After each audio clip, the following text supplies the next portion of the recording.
Last week we talked about Krillian the Everwalker. Ever curious to explore the realm of true spirit, Krillian wanted to explore this abstract concept that was spirit. This week we're going to meet the Alltaker's child that had a very similar curiosity. The Alltaker's child that also wanted to explore. This week, we're going to meet Charon.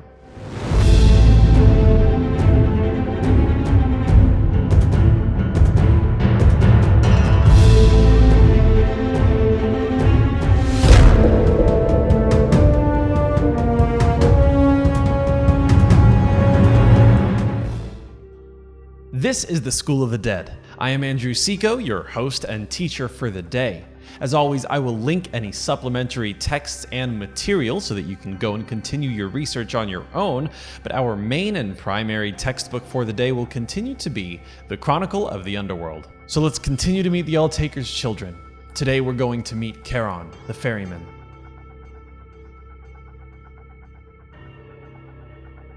So like I said last week, Krillian wanted to explore the philosophical limits of spirit. He wanted to explore conceptually what the realm of true spirit was, and explore it and contemplate it. Charon was also a member of the faction of Spirit, and he also wanted to explore. Because Charon was also curious, but not about what could be, but what was, what truly existed, what he could reach out and grab. And he had a strange fascination with the veils between realms.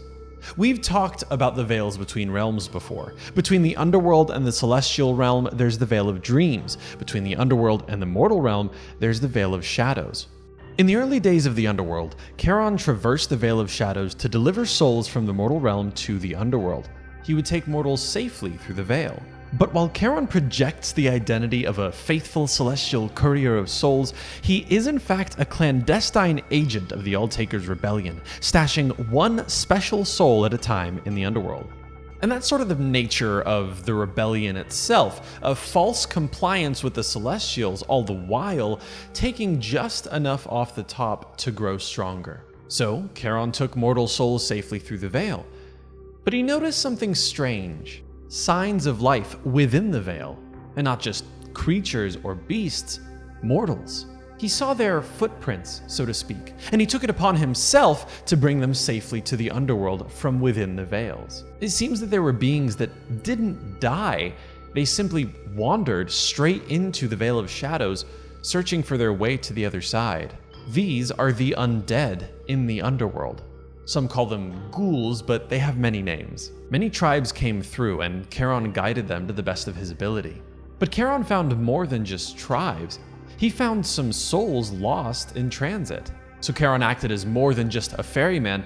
He acted as a mariner, searching for those lost at sea. He was searching for those lost in the Veil of Shadows. He was surprised by how much there actually was to discover within the Veil of Shadows. Not just conceptually, but what was truly there. Pockets of history and rivers of artifacts. And with all that he saw, Charon began to develop a theory. See, Charon had seen that there were things, people, places between the mortal realm and the underworld. And he knew theoretically that there would be just as much in the Veil of Dreams. But he wondered if these networks weren't limited to just these two realms. Charon asked himself, what if there was a network between the underworld and the realm of true spirit? Could he then explore true spirit? Not just projecting his consciousness or contemplating, but really, physically being there. And furthermore, what would be there? Who would be there? He knew that there were lost souls in the Veil of Shadows. Where else could they be? He had to find out. And as a guide and a ferryman, Charon had a duty to the underworld. So with approval from the Alltaker himself, Charon prepared for his greatest voyage yet.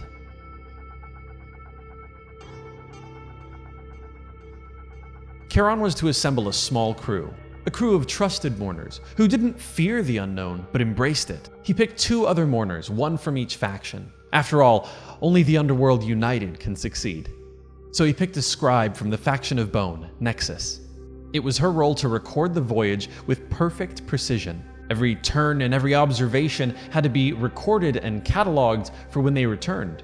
Nexus had a perfect spatial memory, so she could trace footing in a fight or travel of unexplored terrain.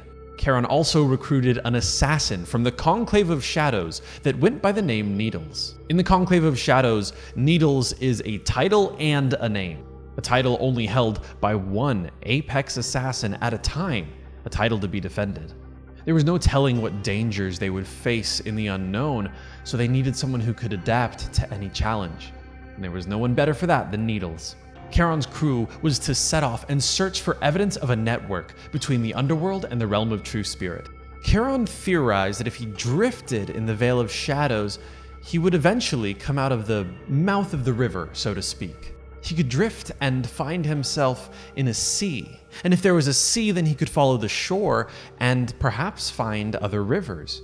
He just needed evidence, nothing more, nothing less. He'd find his proof, and then he would come back.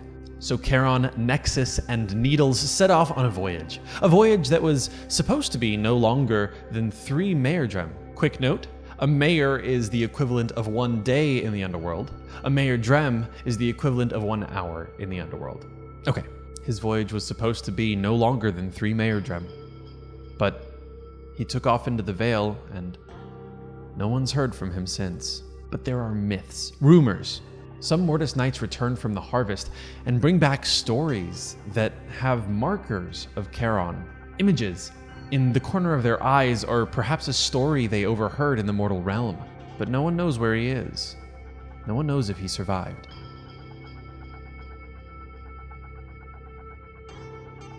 Charon's story might sound familiar to you. Maybe you've heard myths of a ferryman who takes souls across a river into the underworld in exchange for a coin. See, Charon is actually rather well known in the underworld, though he never required a coin.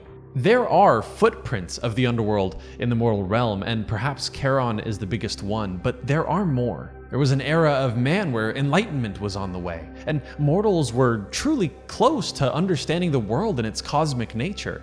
A society reaching great heights with their fearless and flawless leader at the helm.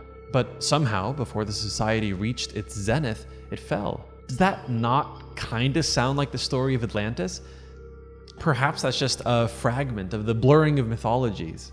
Of course, mortals know about the notion of death, they just imagine him differently. They don't know him as the All-Taker. Stories of ghosts on battlefields aren't unfounded because that's where reapers wait to collect souls. There are stories of mermaids luring sailors to their death.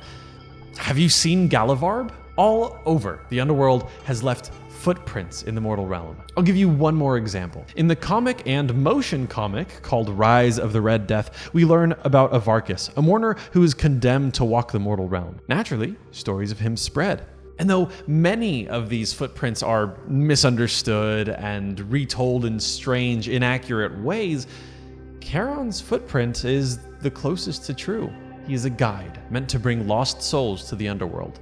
Through Charon's efforts and his voyage, the underworld can rise, conquer, and rule. And that is Charon the Ferryman. If you have any questions about this episode, about Charon or Court of the Dead in general, reach out on any of our social media. We'll answer to the very best of our ability. Thank you guys so much for watching this episode of School of the Dead. Stay tuned, because next week we're going to talk about the All-Taker's child, Ravels, the Sanguine Heresy, and the Blood Faction. Now go, mortals. Rise, conquer, and rule.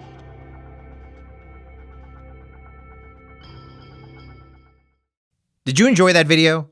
Be sure to subscribe by hitting the S icon on your screen and click the bell icon to be notified whenever a new video is posted. If you'd like more info on the items featured in this video, click the link provided under product info. Thanks for watching, and don't forget to let your geek side show.